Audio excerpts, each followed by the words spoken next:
په دې موجوده سفر کې د یو دو سیزونو ناشنا غوندې مشاهده مې کړې ده، نو د هغې بیان درته کوم.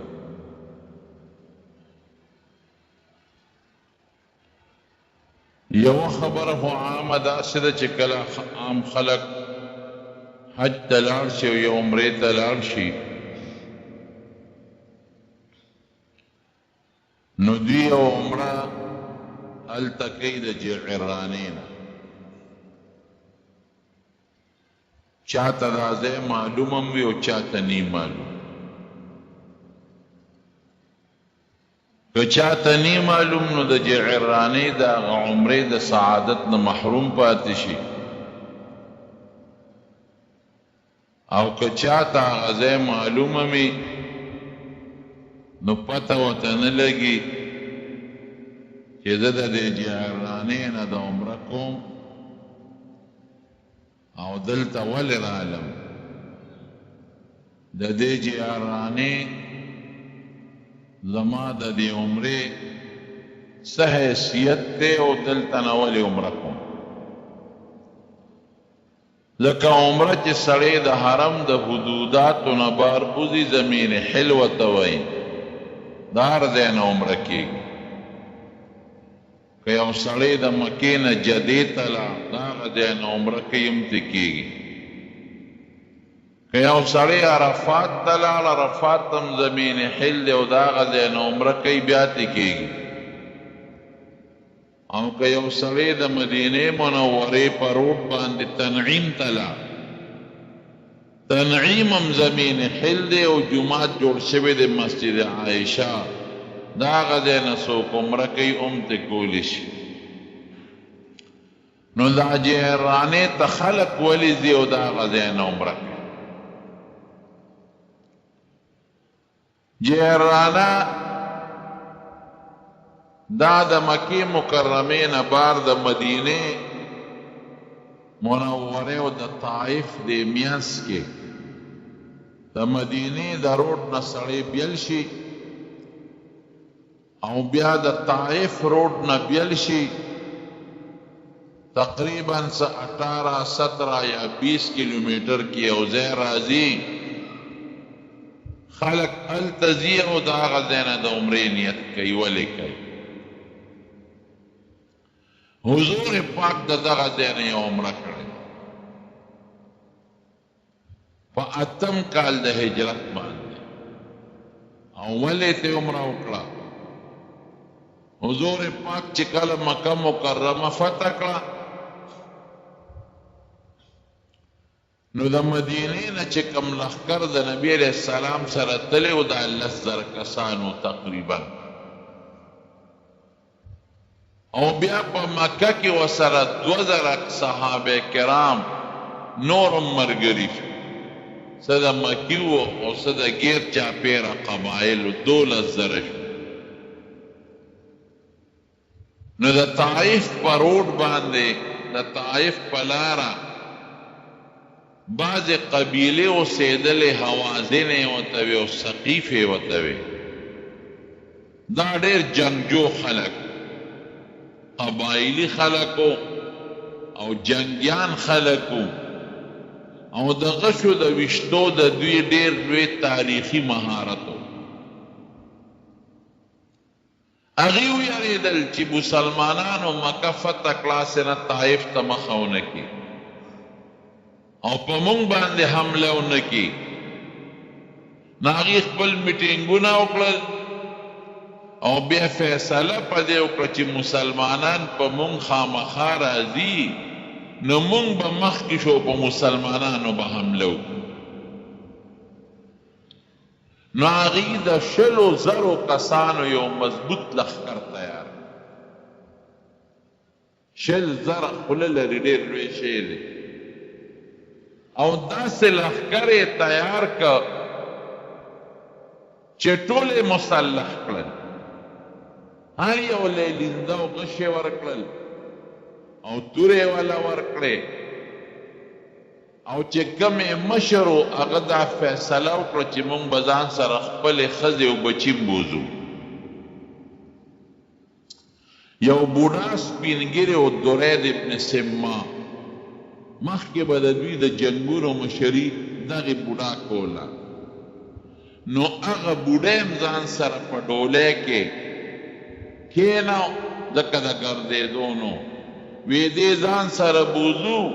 او د ده جنګي ډېر لوی مهارت دی، د ده نه به مونږ هدایات اخلو، مشورې به ورسره کوو او د ده په فیصله به مونږ کار کوو. نو د مکې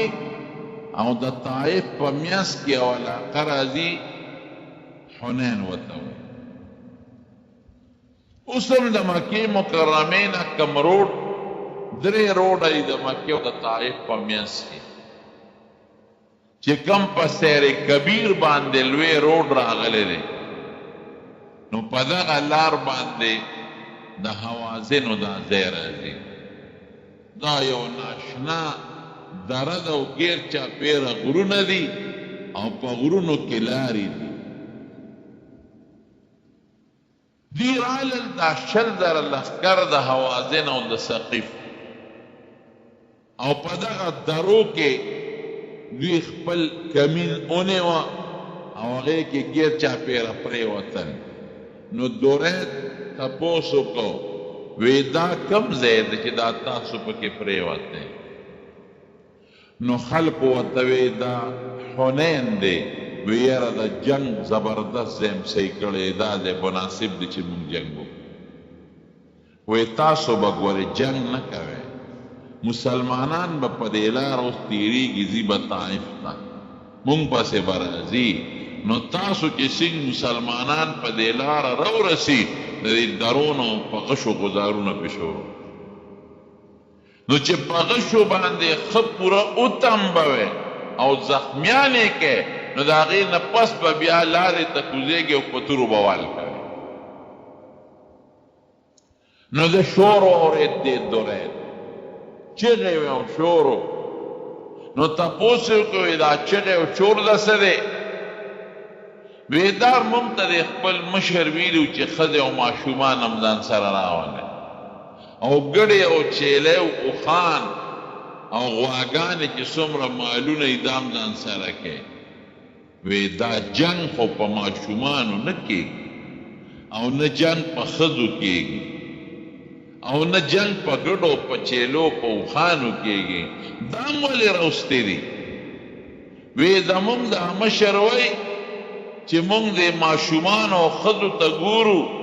د دې غیرت به مونږ مجبورئ په جنگ باندې. مونږ به وایو که مونږ تښتو شکست منو، نو ښځې رانه مسلمانان بوځي او بچي رانه مسلمانان بوځي او ګړې چیلې او دا مالونه رانه مسلمانان بوځي. نو د دې ښځو بچو د مالونو د غیرت توجه مونږ تښتو نو سم جنګ به کوو. درید وی دا فیصله م ټیک نه ده، زما مشوره دا ده چې دا ګډې چیلې او ښځې او بچي دا شاته بوځئ، دا دلته مه راولئ، دا شاته کې د جنگ هېڅ پته نه لګي. بعضې وخت کې سړی په تېښته مجبور شي، لږ تېښته نه غواړي خو مجبور شي، نو که ګټه موکړه خو ډېره ښه ده، او که تېښته باندې مجبور شوی نو کم از کم ښځې بچي خو به محفوظ یې که نه. دا خو به ډېره لویه بې حیایي وي او بې شرمي به چې زمونږ ښځې او بچي د مسلمانانو لاس ته لاړ شي. د دې څه پته لګي که تاسو تښتېدئ؟ نو هغه مشر چې کوم و هغه ته خلکو حال وی وی درید خو داسې وی وی دې اوس سپینګیری د دماغ یې کار نه کوي، او زما فیصله ټیک ته د ستاسو مشر یم، او که زما فیصله نه منئ زه خودکشي کوم. اوس خدای په دې کې یو ډېر لوی حکمت، د الله پکې دا حکمت و چې دا ښځې او دا ماشومان او دا ګړې او چیلې اوښان د مسلمانانو غنیمت ګرځو. دا الله پکې دا حضور پاک ته چالو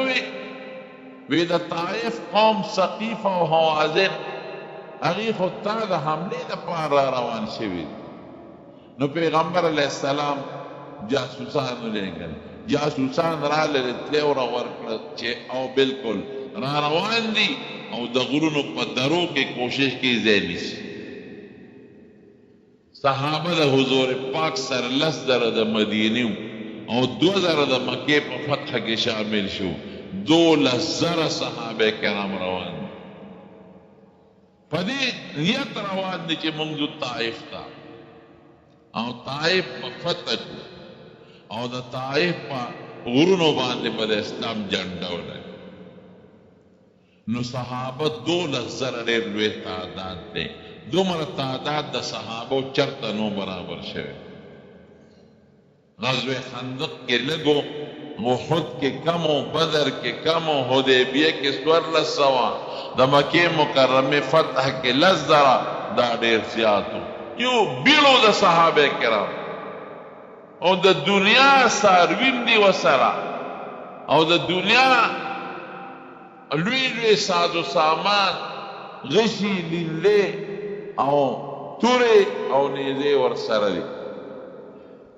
نو د صحابو د خولې نه د بعضې کسانو دا ټکې ووتل، لن نغلب اليوم من قلة، نن به موږ د کموالي د وجې شکست نه من موږ ډېر یو، دومره ډېر یو چې موږ له څوک شکست نشي راکولی. نو دا خبره د خدای خوښه نه شوه. د حضور پاک په مخ کې او د نبی علیہ السلام په ملګرتیا کې چې چا په اسبابو اعتماد وکړو په هغه الله خفه کېږي. تاسو سره د خدای لوی رسول شته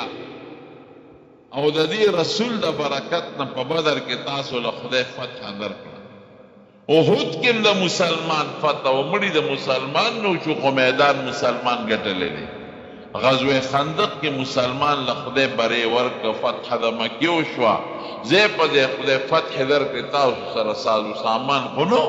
د پیغمبر د برکت نه هغه حضور پاک د سره دی او تاسو بیا هم ډېروالی او لږوالی یاده چې موږ نن ډېر یو او د لږوالي د وجې د تعداد د وجې د موږ له څوک شکست نشي راکولی. دا خبره د خدای خوښه نه شوه. نو چې دوی تلل او دوی دغه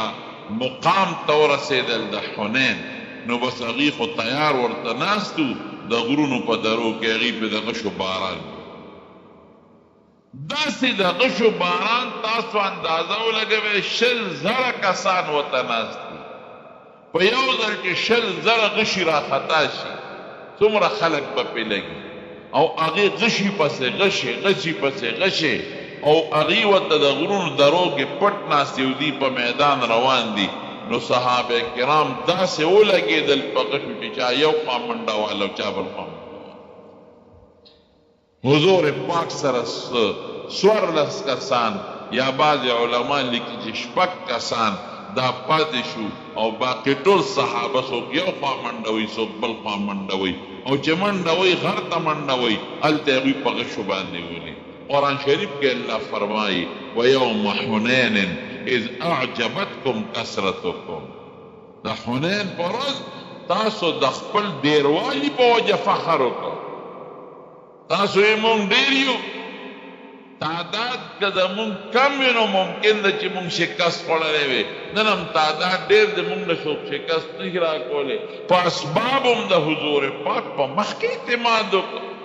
د دواړو جهانو مبارک سردار غوندې شخصیت د سره دی او بیا هم تاسو ډېروالی او لږوالی یادوئ. فلم تغن عنکم کثرتکم شیئا، نو هغه ډېروالی د لاړو څه فایده درنه کړي، هیڅ قسمه فایده. ثم ولیتم مدبرین، شام وکړه وتښتېدل. څوک یو خوا ځغلي څوک بل خوا ځغلي، لیکن د دواړو جهانو مبارک سردار په یو سپینه پچره باندې سور دی. قسم دی که د ځای نه پیغمبر علیه السلام رقم وایي. بلکې د ابو سفیان ابن حارث چې کوم د حضور پاک د تره زوی دی او د مکې مکرمې په دې فتحه کې مسلمان شوی دی، هغه د پیغمبر علیه السلام د قچرې واګه نیولې ده.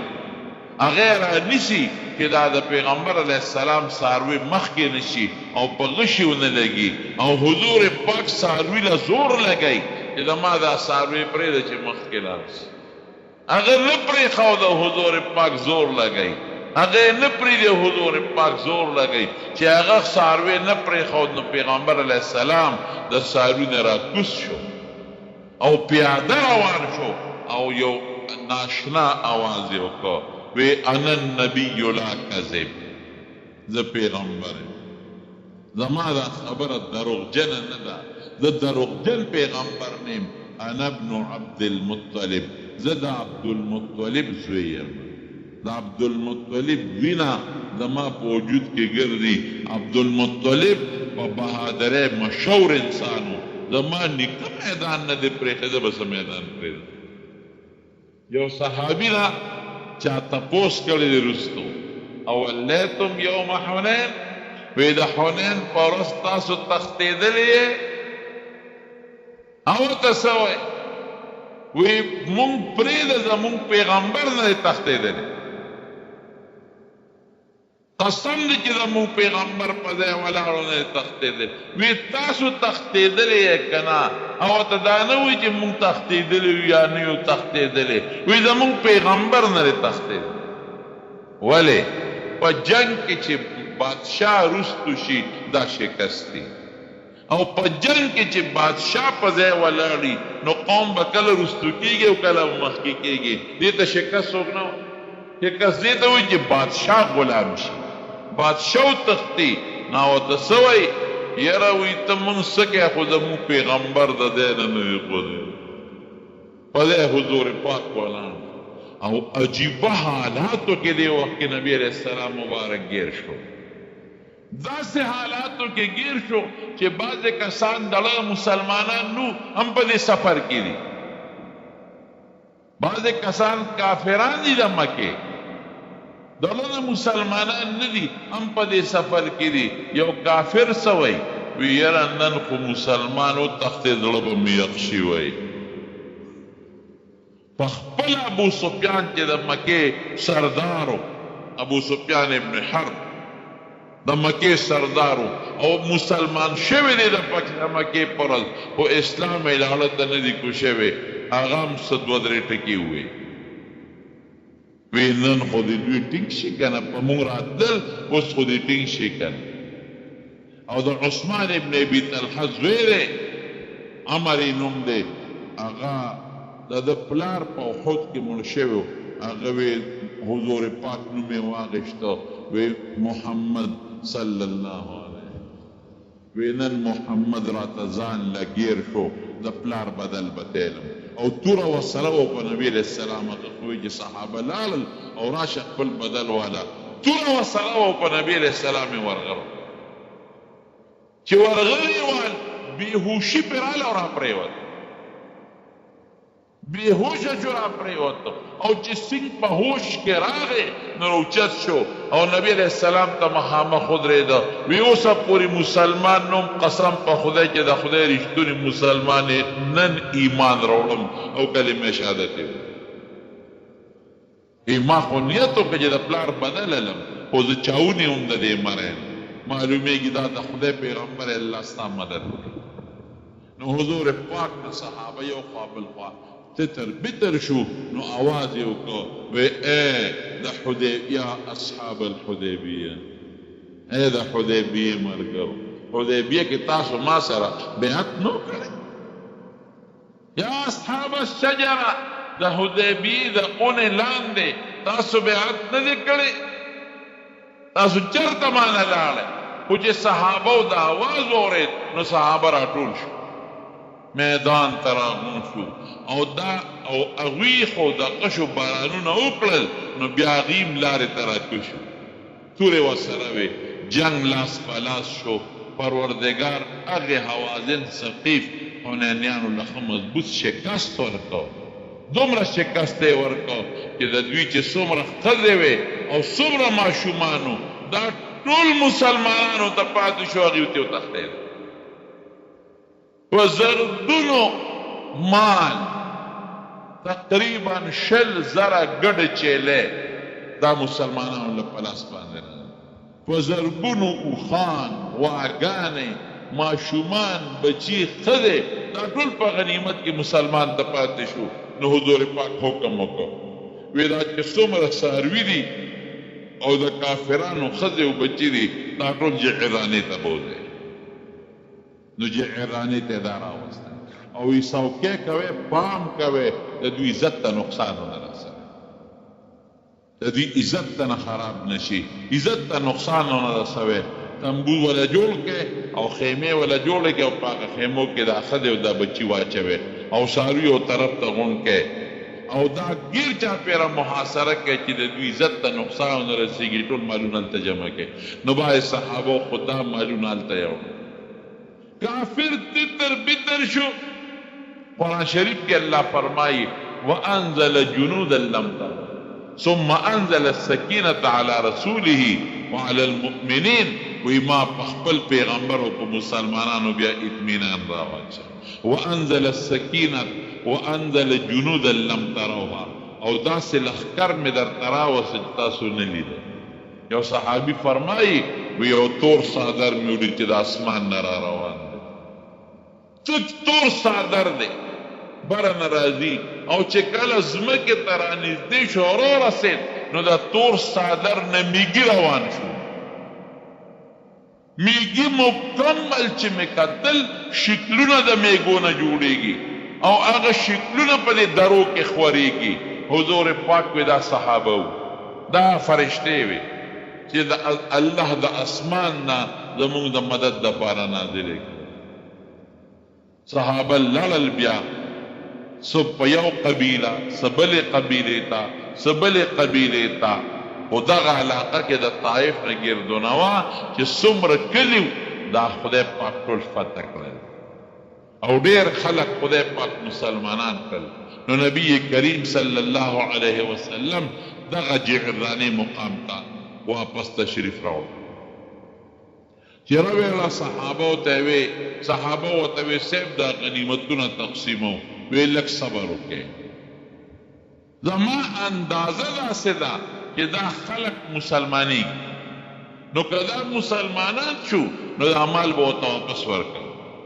نو 12 ورځې حضور پاک انتظار وکړ د جعرانې په میدان کې نه اوښان تقسیمول او نه مالونه او نه دا غنیمت تقسیمو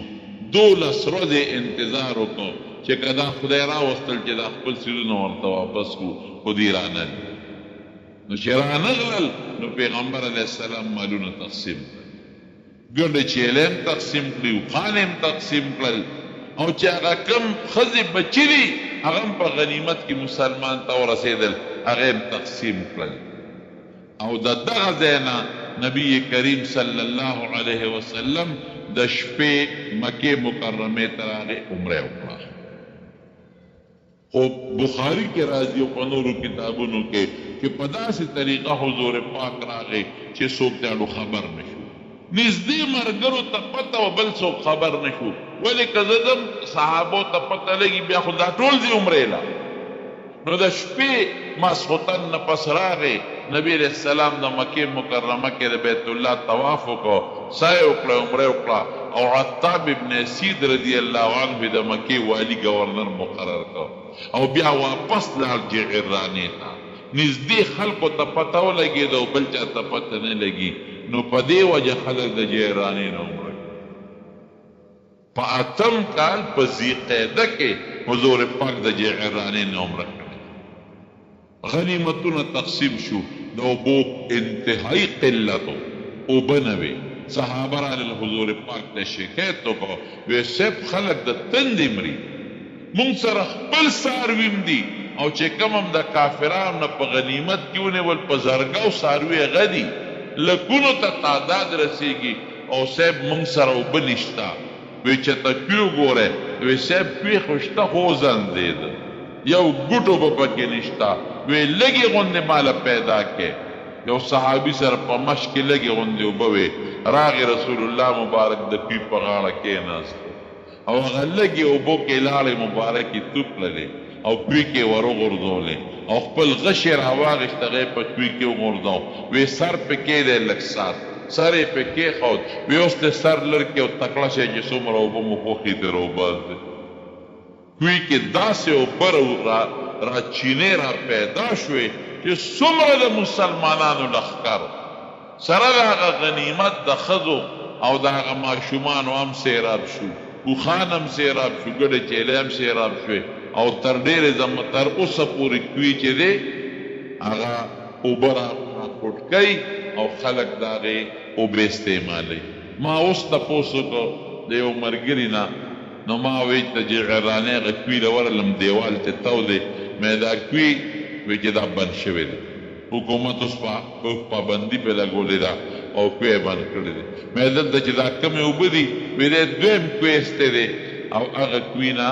چې مخکې به اوبه راوتلې نو هغې باندې حکومت پابندي لګولې دا د جغرانۍ مختصر تاریخ چې پیغمبر علیه السلام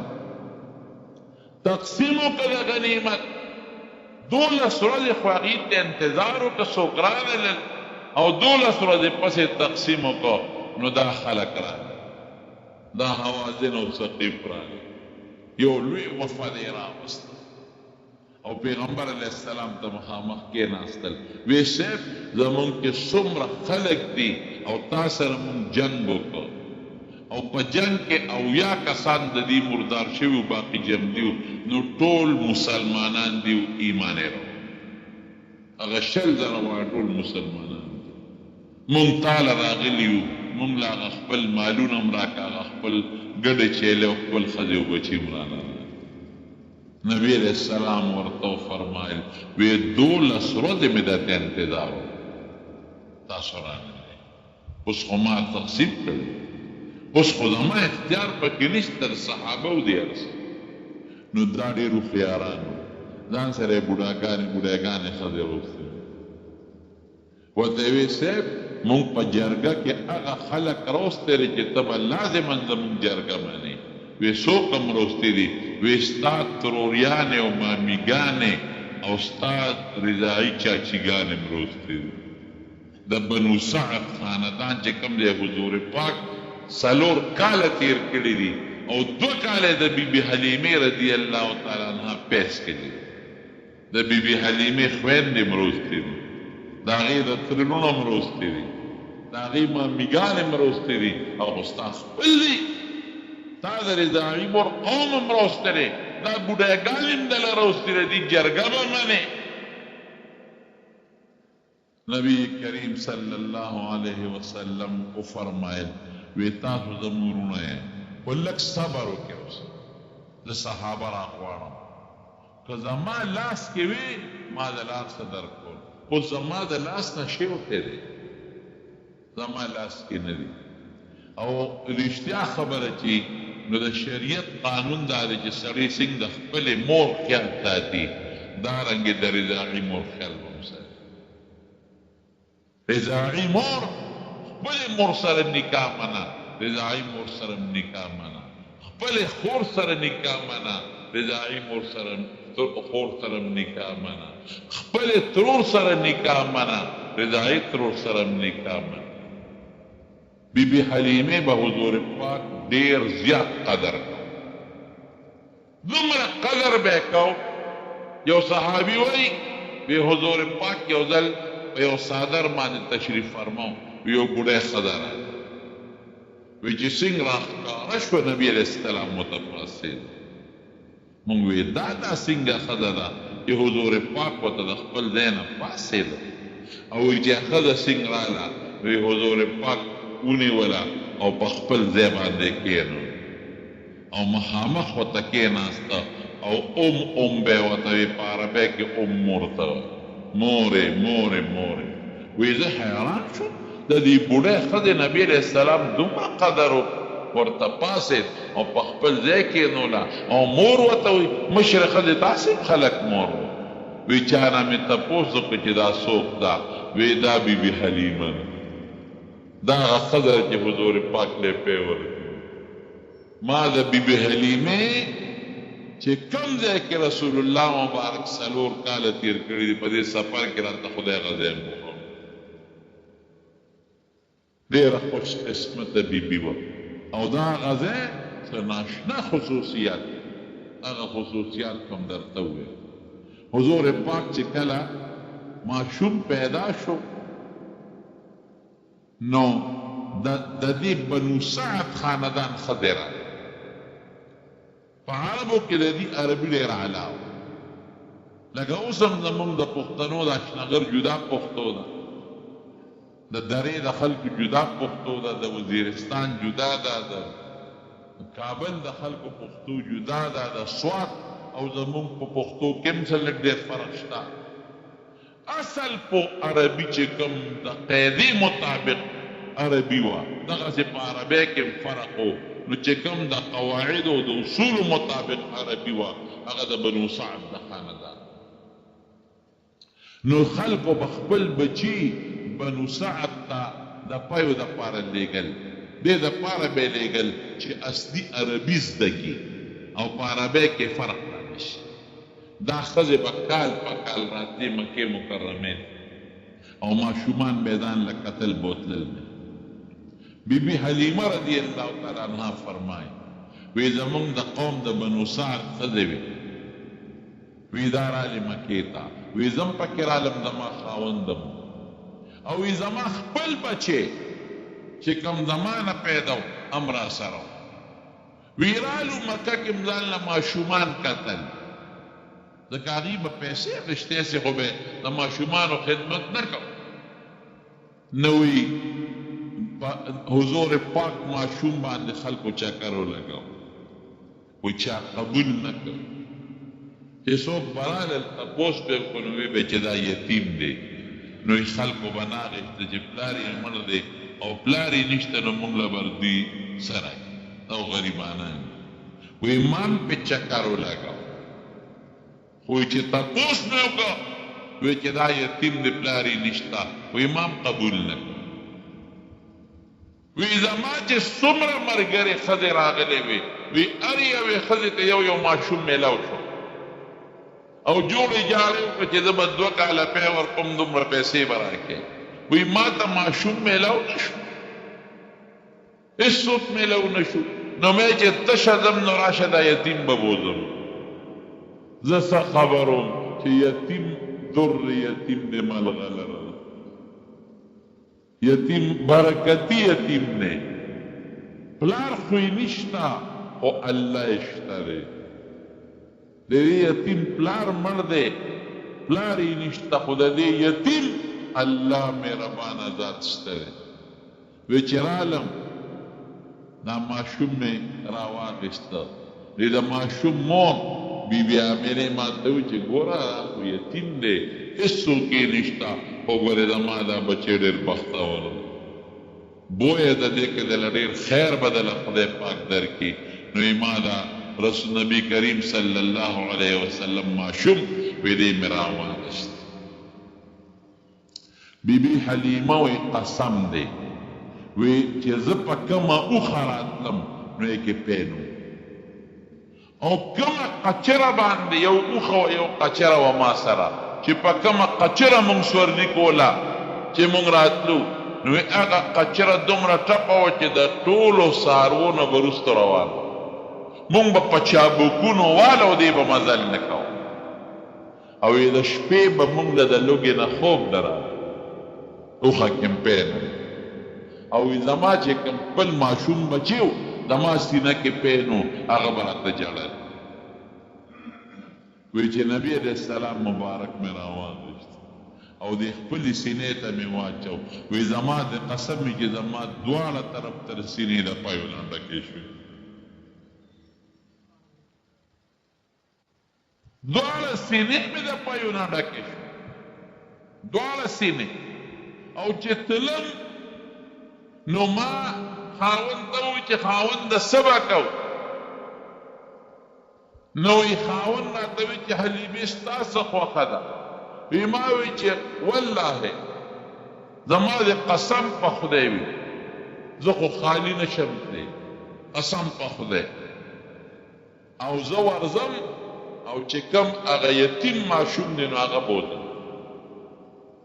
ماشوم یتیم نو زما خاوند ما ته څه وایي چې حلیمې عسى الله ان يجعل الله فيه خيرا چې ممکن دی چې په دې ماشوم کې د خدای خیر واچي. ګوره اعتماد د بیبي حلیمې خاوند هم په الله وکړ، وایي چې سینې ته مې واچو دواړه طرفونه ډک شو. نو نبی علیه السلام هم پی وڅښل سیراب شو، او چې زما کوم خپل بچی و نو هغه هم د پیو نه موړ شو. وی آیا اوښه چې غولانس کې پوټې پینو، وی چې هغه اوښه هم پاسوله نو غولان دی د پیو نه ډکه ده. وی اومله شله، وی ما هم ښه ډېر پی وڅښل، زما خاوند هم پی وڅښل، او شپه نوره شپه کې و مونږ له خوب نه راته، او په دغه شپه باندې مونږ ښه مزېدار ماړه شو، نو ښه زبردست خوب مو. او کومه قچره چې مونږ پې واپس سفر که او راتلو به د مکې ته او د تلو نه وه، وی د نورو څاروو نه مخکې روانه وه. وی ما نه به نورو ملګرو تپوس کو چې حلیمې د هغه قچره ده چې ته پې په سفر دې پې ړومبې کړی دی؟ وی ما ورته وی چې دا همغه قچره ده. وی ټولو به راته وی چې قسم دې حلیمې تا له خدای برکتي ماشوم درکړی. حضور پاک دا بوت بنو سعد ته دومره مزل دی د حیران کړو. مونږ جعرانې ته تلو، ما سره 14 ملګري یو فلاین کوچ سره والا سره خبره وکړه. مونږ جعرانې ته بوځه چې د هغه ځای نه عمره وکړو. نو چې احرامونه مو تړل دا روان شو، نافلین کوچ والا نه مې تپوس وکړو، دا لکه د کوم ځای؟ وی در طائف سره خوا کې یو کلی یاد که د هغه ځای. خپل ټکټ د یو طرف نه 25 ریاله، مې لکه 25 جمع 25 خو 50 روپۍ دی، نو ته 200 واخلې، ډېر په 100 ریاله یو کس نو سره خبره وه. خو قانونا سړي ته تلل بند دي، چوکۍ دي د پولیس. نو ما ته به چوکو سره به څه کوې؟ نو هغه ما ته جزو دي مو وایه غالب که د پولیس کې نه وکړو که څه شی خو هغه وایي بس تاسو بېغمه اوسئ، مسؤلیت زما په غاړه، زه ذموار یم، زه مړه مې سهار وختي به راځم. د شپې نه یې راته ټېلیفون وکړو، هلکه مې موږ نن ستړي یو که سبا لږ شي، وایي بس دی راڅخه خبره. وایي ګورې په دغه پیسو نه ده، ښه 120 ریاله مو سره د یو کس خبره برابر کړو، دی روان یم. 3 لارې طائف ته تللي، یو ته سیر کبیر وایي، یو ته یو لنډه لاره د غر، او دا بله چېرته موږ نه ولیدې. پرې روان شو، عامه لار باندې 1 ګنټه مزل دی د یو طرف طائف، په غر کې مزل ډېر مزېدار ښکلې مزل دی. مونږ یې په داسې لاره روان شو، لار خو ډېر آرام، مکس روډ و ډېر مزېدار سنګل و، چې خدای ما ملګرو ته ویې په څه غم هم ځان اړولو، لکه غرونو درو کې دا ګاډې د یو خوا تاوېږه بل خوا تاوېږه، اوس همغه ډرایوران ډېر تېز وایي. مونږ له تقریبا 1 ګنټه کې ګاډې مخې له نه راځي. ما وی داسې طرفه ځوانو په سري په مور غورځوي، خدای دې پکې خیر واچي، ځان هم په زور په مصیبت اچوي، نه ګاډې مخې ته راځي نه بوډ مخې ته راځي، او دې غرونو درو کې په دې ګډو وډو لارو دې روان دي. خدای پاکه دا به څه کړي؟ تاسو یقین وکړئ هغه د 1 ګنټې لار زموږ په 2.5 ګنټې کې طائف ته ورسېدو. ما یې دا ستا خو موږ د یارې نه مړه کړو، کمبخت دې لار باندې راغلي، په دې پولیس چوکۍ نشته وه، زه د پټې لار ده په دې مې راوستو. ما وی ښه طائف ته چې مونږ دې راوستو، اوس به مونږ مسجد د عبدالله ابن عباس ته بوځو. په طائف کې مشهور جومات دی د عبدالله ابن عباس، هغې سره خوا کې د عبدالله ابن عباس رضی الله عنه قبر هم دی، او ورسره خوا کې مقبره ده چې کم کسان د طائف په دې جنګ کې شهیدان شوي د هغې قبرونه پکې دي. هغه جومات ته لاړم، هغه زیارتونه مو کړل. مې اوس بنو سعد تال ته زما یو شاګرد و، هغه ته مې ټېلیفون کړی و، راته نغد ولاړ، را سره شو. هغه وی ما ته ځای معلوم، روان تلو جنوبیې په لار موټروی روډ دی بالکل.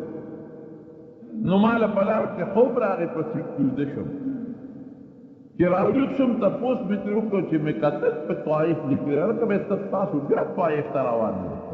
وی مونږ لاره غلطه کړې ده 8 کیلومتره لرې تللي ډرایور ماته وخندل ماته وی شیخ ته خو کوه خوبونه مونږ خو 8 کیلومتره لرې تللي هلته م تپوس وکړو چې واپس دی هغه ځای نه بیا یو بل روډ جوړ شوی په هغې لاړو. خلاصه دا ده د طایف د مکې مکرمې نه د ګنټې مزل دی د ښه تیز سپیډ ګاډي په غر کې او بیا د طایف نه هغې ته تقریبا 80-85 کیلومتر لار هلته ورسېدو په تپوسونو بنو سعد ته هلته م تپوس وکړو بنو سعد د بي بي حلیمې رضی الله تعالی عنها خاندان نوم دی هلته م تپوس وکړو بی بی حلیمه هغې ورته حلیمه سعدیه وی حلیمه سعدیه یو مخکې دی تپوس به وکړو مخکې دی بازار ته ورسېدو چې بازار ته ورسېدو بیا د هغې کور تپوس هم وکړو چا خو یرولو وی خو داسې شاړې لارې دي چې ستاسو دا ګاډی هغې ته نشي رسېدلی. خیر یو دکاندار و هغه سره خبره وکړه هغې وی ودرېږه زه دلې یو ګایډ ورته وی رهنما درله کوم چې در سره لاړ کړي ځکه هغه ډېرې کږې وږې لارې دي او ځای په ځای جدا شوي دي او خلک پرې نه ځي نو تاسو ته مشکلات دي مې څوک پیدا کړم پیسې به ورکړم. هغه یو هلک ولېږه د کور نه یو سړی وده راپاسه هغه هلک چې راغی نو هغه پوښتون و نو هلکه د کوم ځای وي زه خو د درګۍ یم ملکان درګۍ دلته څه کوې وي دلته کې په دې ټریلر کې اوبه وړروم مې مونږ به د بي بي حلیمې رضی الله عنها کور ته ورسېد هغه زه وپېژندم زما دا تقریرونه چې د په کیسټو کې اورېدل همارګرو ورته زما نوم و هغې ډېر خوشحاله شو وی بلکل تا خو خدای ماله په اسمان غوښتی په ځمکه راکړه بلکل بس لږ صبر وکړې دا ګاډې چاته واله کوم تاسو سره ځم همدان سره وښیي د دغې بازار نه 12 کیلومتره مزل دی او روډم څه ځای کې پوخ دی څه ځای کې کچه دی په غر به خیږي کوزېږي به او هغه ځای ته مونږ ورسولو کوم چې د حضرت حلیمې رضی الله تعالی عنها د حضور پاک د دې رضایي مور کورونو هلته ورسېدو چې ورسېدو هغه علاقې ته دا 12 نیمې بجې وې د ورځې 12 نیمې بجې او هغې ته لاړو نو مونږ ما وی خدایا د حضور پاک د ماشوموالي د پرورش دپاره چې د کوم ځای انتخاب کړی دی واقعي الله ته ښه پوهېږي واحد په ټول سعودي کې ما که د نبي علیه السلام د زمانې لو هغه چې کوم اصلي سوچا په خپل حالت باندې اصلی آثار اولیدل نو هغه ده ځکه د بي بي حلیمې رضی الله تعالی عنها 3 کوټې وې لاندې بنیادونه مو د ګټو د پاسه پې چا ګټې ښودې وې دیوالونه چت کړي او اصل د هغې هغه خپلې کوټې او د هغې هغه خپل بنیادونه چې کوم ته اصل هغه اوریجنل کیفیت څه ته وایي هغه موجود لاندې پکې شګې په دې ځمکه باندې لږې شګې خورې شوې وې ملګرو ته مې په دې کې پیبلې خپلې وګرځېدل حضور پاک مبارک پکې ګوره خلقوسې کړي او 4 کاله دلته تېر کړي دي لږ هم نه 3 کوټې دي یو ځای ده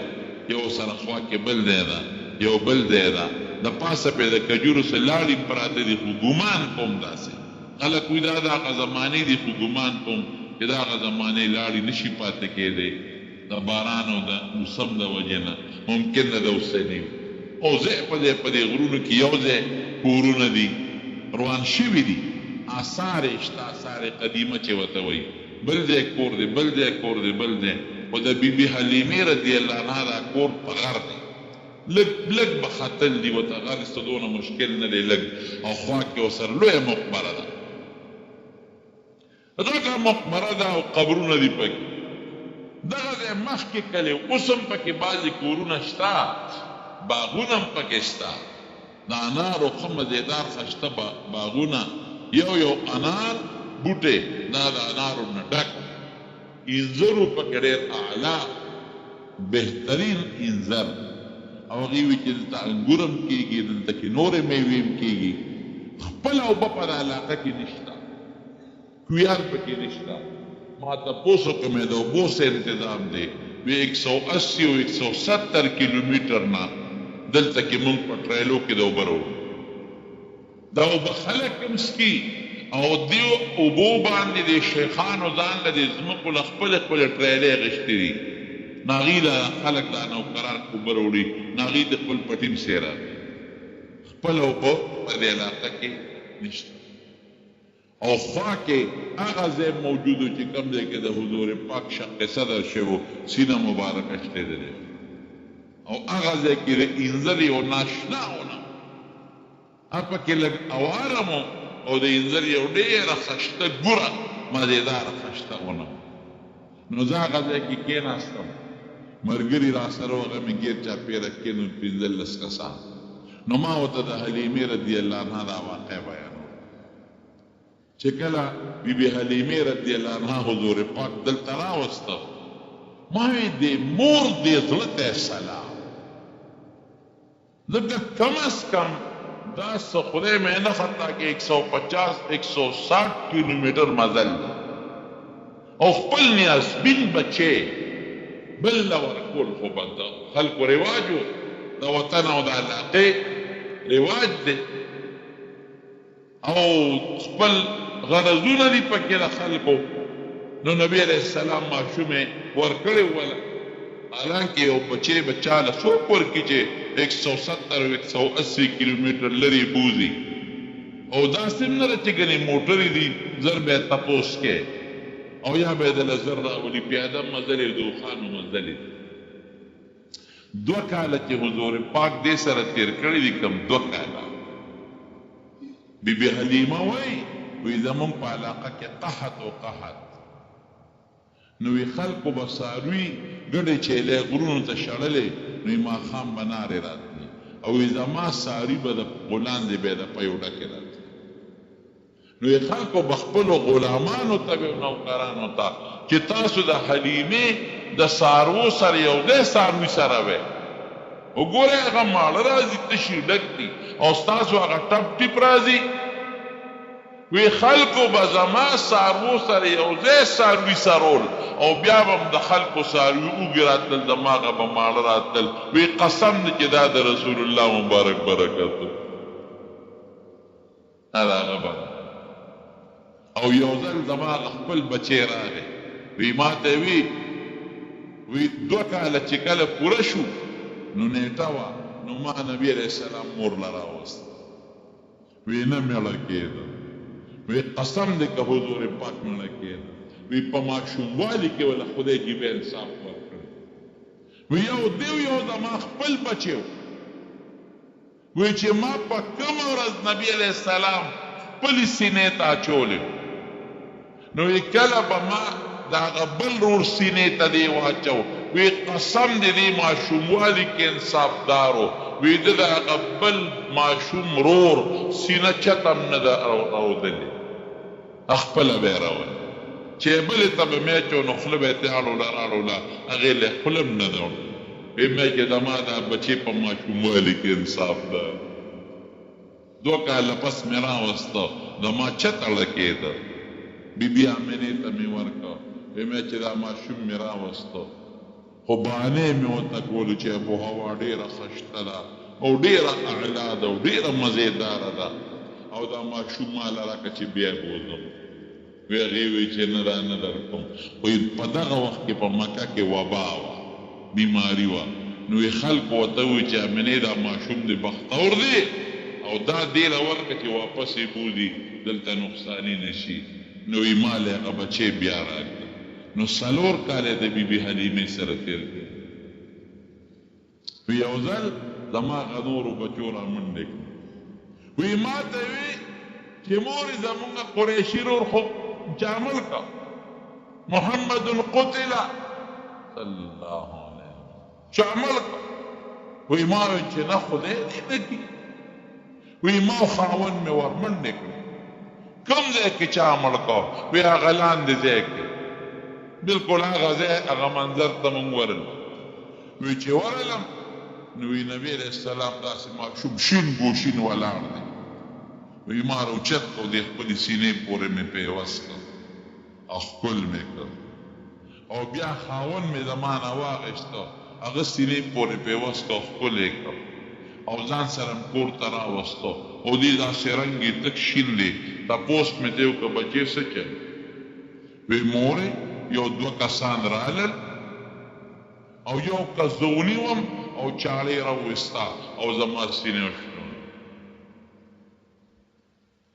او بیا زما د دې سینې نه څه شی راوویسته. دا حضور پاک بیا وروسته هم دا واقعه بیان کړې ده. وی زما زړه د زمزم په اوبو وینځل، او زړه سره یو توره غوټه وه هغې ته یې خوا وغورځوله. وی دا په انسان د زړه سره د شیطان د ناستې جاله ده چې دا دې لرې. او بیا زما په زړه کې د سرو زرو کاسه وه، په هغې کې ایمان او حکمت علم راوړی، هغه یې پکې ور واچو.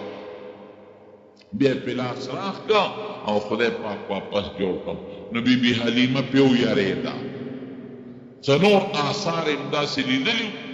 چې د هغې نه ویرېده. نو 4 کاله یې دې سره تېر کړل، او بیا حضور پاک مبارک راوست خپلې مور بی بي ته یې ورکړل. نو دا خو د بنو سعد. نو ولې بنو سعد له ورکو؟ یو خو رواج د خلکو. دویم څه؟ دویم دا چې وی دا آب و هوا خشته وه، چې دا ماشوم په ښه آب و هوا کې پرورش وکړي د نبي علیه السلام. درېیمه وجه څه وه؟ درېیمه وجه دا وه چې د دغه خاندان عربي خشته وه د قواعدو مطابق. نو دې به ښکلې عربي زده کړي. ما یو بله وجه محسوس کړه. تاسو یقین وکړئ 12 بجې وې او د هغې د یوې کوټې سره خوا کې ده په یو تیږه ناست وم، او ملګرو ته مې کښېنه چې دا واقع درته ووایم. ټولو ملګرو ته مې دا قصه شروع کړه. د مکې ګرمي او په 12 بجې په مکه کې نور ته اوس کېناستل دا څه اسانه خبره نه. 12 بجې نه چې 10 بجې هم چې خلک مانځله د جومات ته د مکې مکرمې راځي، نو د ګرمۍ نه سوځي. او مکه او طائف دغه علاقه کې مو به نشته، تیږه ده، نه پکې غټه ونه شته او نه پکې څه سوری شته، چې کوم باغونه دي مواړه وه. 12 بجې قسم په خدای جومات کې ناست یم، زه په تیږه ناست وم، په ګرمه تیږه،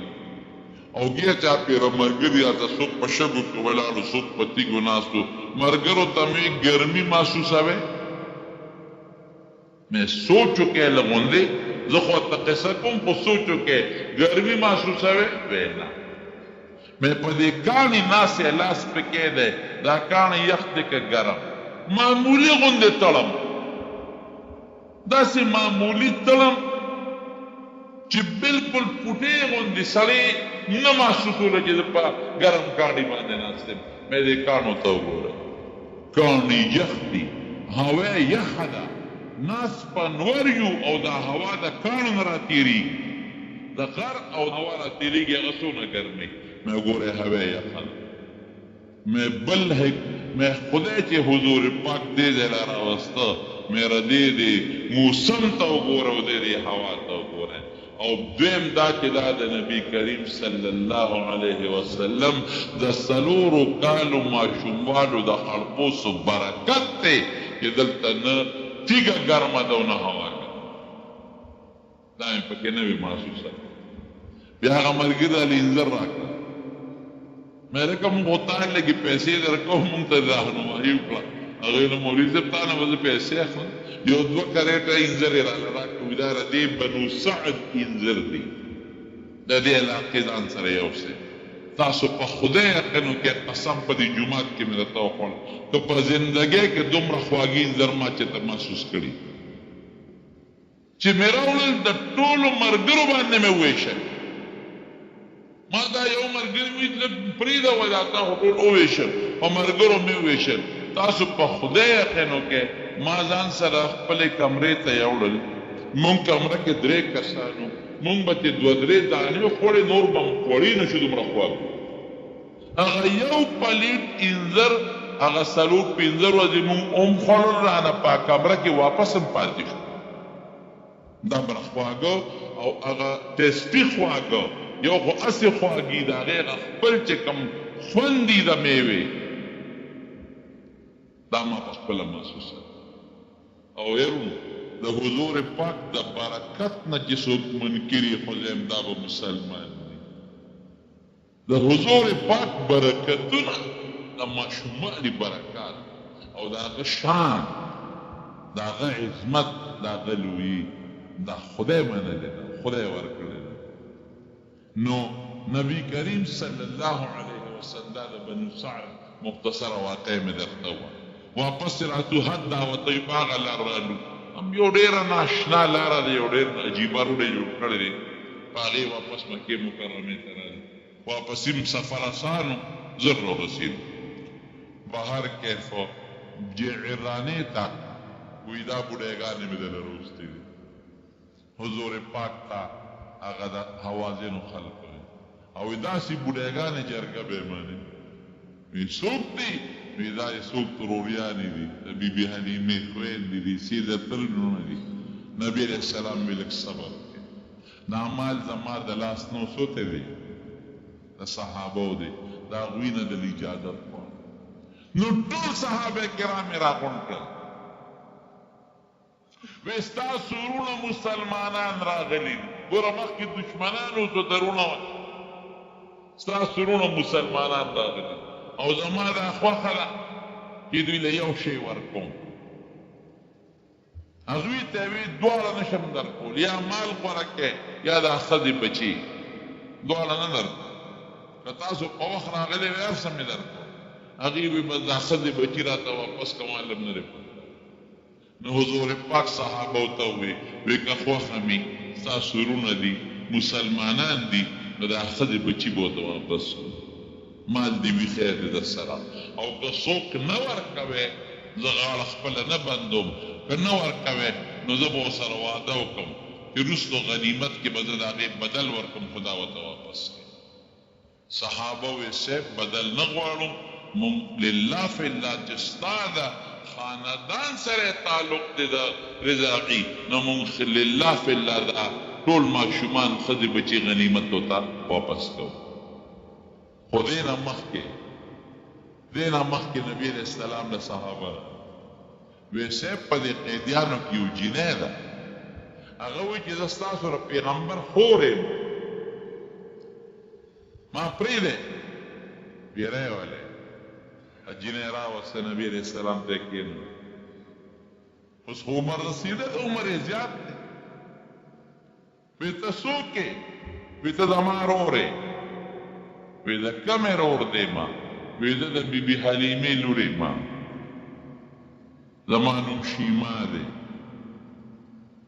حضور پاک ورته وفرمایل وی څه اعتبار د باندې وکړم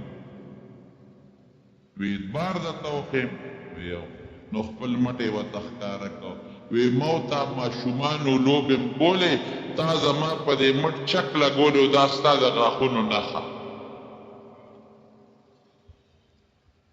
قسم دی رسول الله مبارک وجړل ماشوموالی م یاد شو سترګو نه یې اوښکې لاړې وی که مو خوښې دا زما خور ده دا بازار دی وی صاحب دا نه د دې چې څومره قوم دی دا موږ ټول ازاد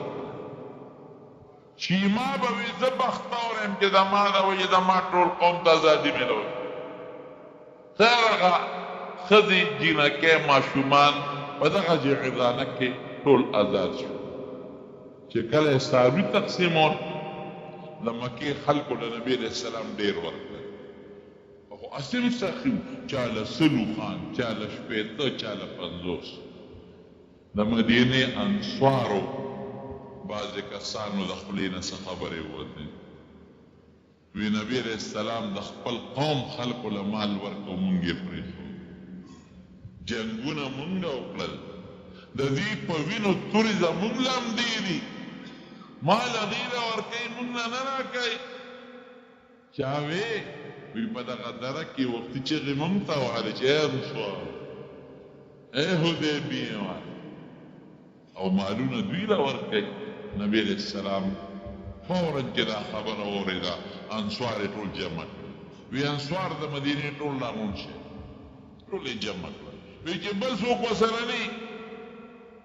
چې ټول یې جمع کړل وی ستاسو څه خبرې را رسېدلې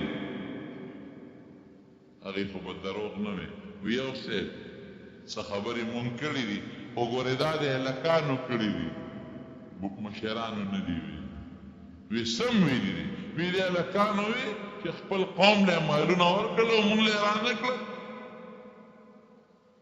زمونږ تورې د دې په وینو سم سري جنګ هم ورسره وکړو هغې له ورکوي مونږ له نه راکوي نبي علیه السلام ډېر زیات وی دوی له ځکه ورکوم چې دوی ته ډېر لوی تاوان جنګونو رسول ډېر خلک یې مړه دي او زه به اوس ځم مدینې ته نو مال ځکه ورکوم چې د زړه مینه اسلام سره پیدا شي هسې نه زه تېوځم دوی بیا بغاوتونه کړي او مکه بیا قبضه نه کړي او دا شته مسلمانان مړه نه کړي زه به بیا 400 میله مزل کوم راځم دوی له مال ورکوم چې د زړه مینه اسلام سره پیدا شي وی ای انصارو عجیب آواز یې وی ای انصارو وی سمو خوښه ده چې خلک کور ته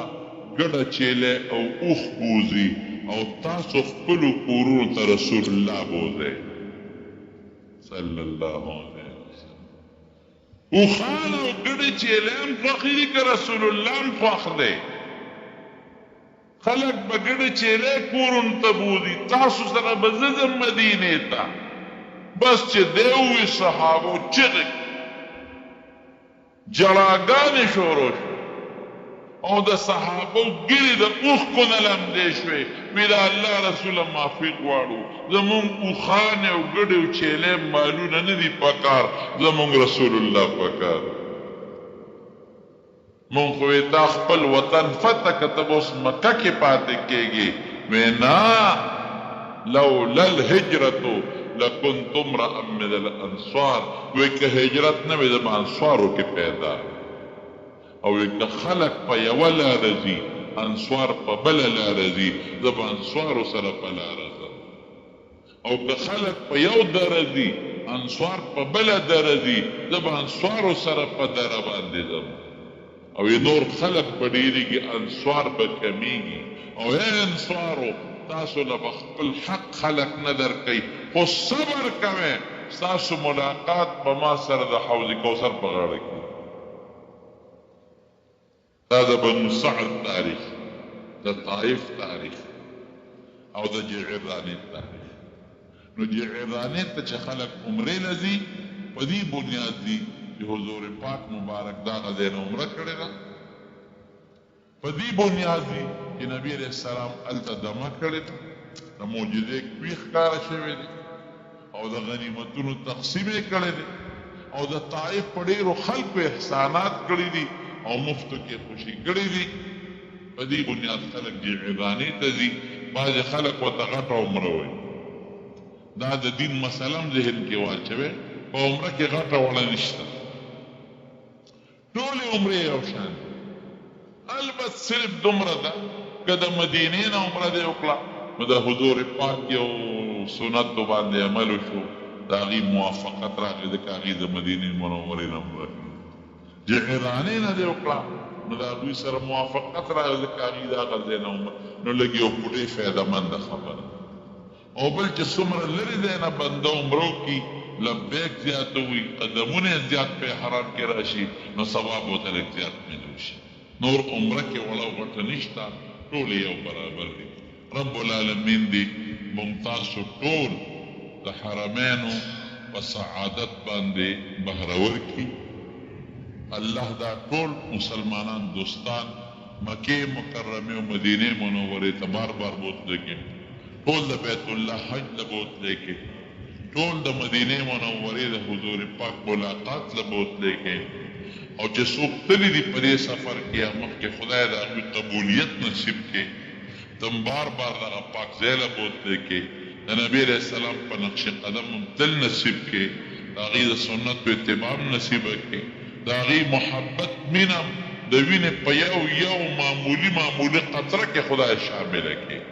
او د حرمینو تقدس او د هغه پاک ځای تقدس او محبت او عظمت خدای زمون په رګونو کې واچي رب العالمین د نبی علیہ السلام آداب د هغې د کلي آداب زمون نصیب کې د بې ادبونو هم خدای په حفاظت او په امان کې وساتي د مخالفت نه په امان کې وساتي د حرمینو آداب هم نصیب کې چې څومره مریضان دی الله ټول له شفا ورکړي د څو قرضداران یې قرضونه اخلاص کړي د چاروانې دشمنۍ طرفګنۍ په روغې بدلې کړي چا د څه مشکلات پریشانۍ دي په خوشحالو یې بدلې کړي چا ته څه ټینشنونه دي هغه له په روغو باندې بدل کړي الله چې چا حاجتمندو څخه حاجتونه دي خدای حاجتونه ورله پوره کړي رب العالمین د بې اولادو له نارینه اولاد ورکړي الله که د چا خپل میانس کې سره په کورونو کې بار بغضونه حسدونه دي په روغې بدل کې زمونږ د کلي د علاقه چې څوک د منزله راځي د ټولو د دنیا او د آخرت خیرونه برکتونه نصیب کې او د شرونو او د فتنو د مخلوق د شر نه په امن و امان کې وساتي او خدای د دنیا او د آخرت خیر هم نصیب کې د دنیا او د آخرت د شر نه مساتي مالونو کې عمرونو کې برکت پیدا کې اولاد کې برکت پیدا کې او تم د رسول الله صلی الله علیه وسلم د مبارک لاس د حوض کوثر وبنصیب کې هغې د جنډې لاندې جنت ته بوتلی کې آخر وخت کې په خپلې دا کلمه نصیب کړي چې لا اله الا الله محمد رسول الله. السلام علیکم، ویلکم ټو مولانا شیخ ادریس صاحب یوټیوب چینل. په دې بیان کې تاسو اورېدل غزوه حنین واقعه د سیرت النبی صلی الله علیه و آله وسلم د اورېدلو لپاره د مولانا شیخ ادریس صاحب شهید رحمت الله علیه یوټیوب چینل ضرور سبسکرایب کړئ. جزاک الله.